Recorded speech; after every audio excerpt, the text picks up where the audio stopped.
It was just a hello thing backstage, and you're working with Sting, and I was never awestruck or anything. I was just excited to be working, really. And then when the whole thing was going down, it was a good time to be Madusa because they were actually using me in things, I guess, Mhm. and yeah, I was just really excited. I there wasn't much wrestling, was there? No? And so for me to be in this position, I was being utilized, and I felt comfortable okay doing this because it was fun. Um, but yeah, that was really cool. And Sting was really easy to work with. And so it was all ad lib. Now he didn't know that I was gonna do he knew I was supposed to come out of the box. And then I think we went over it one time. 'Cause I vaguely remember, and he's like, "Okay, so, all right, Madusa, you're just gonna come out of the box. Let's do it one time." You walk out, you walk up to Sting, you just kinda like, "Hey," you get his attention and kinda move him, turn him around so they can't see. I think it was Rick Rude to come out or no, Lex or something, and and then that's it, and then you jump down and you get out, right? Or however it went.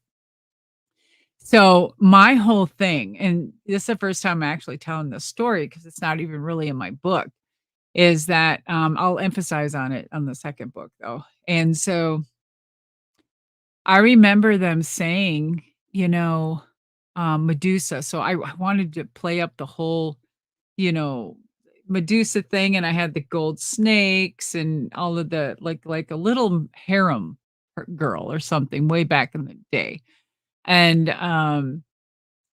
I remember telling myself, "I am gonna go very methodically." And I remember I they didn't tell me how to do it, they just said, "Okay, just come on out." They didn't tell me a time or, nothing because probably they didn't think I was gonna do what I did.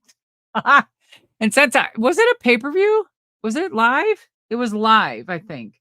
So, they had to go roll with it. And so, I remember I just said, "Fuck it." And I remember I just stuck my toe out slowly, and just so they could watch the foot and the leg, and then I came out and just kinda looked around, and then when I went over there, I was like, I didn't really kinda know what I was gonna do, and I remember I just kinda slithered, and I just dropped down or was on my knees crawling. I'll never forget Steve.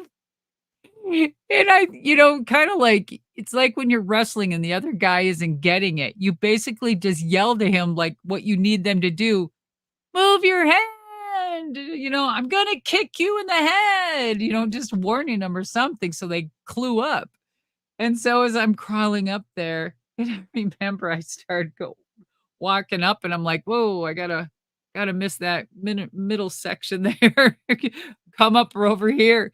And all of a sudden Steve goes, "Whoa, whoa, whoa, Juicy, what are you doing?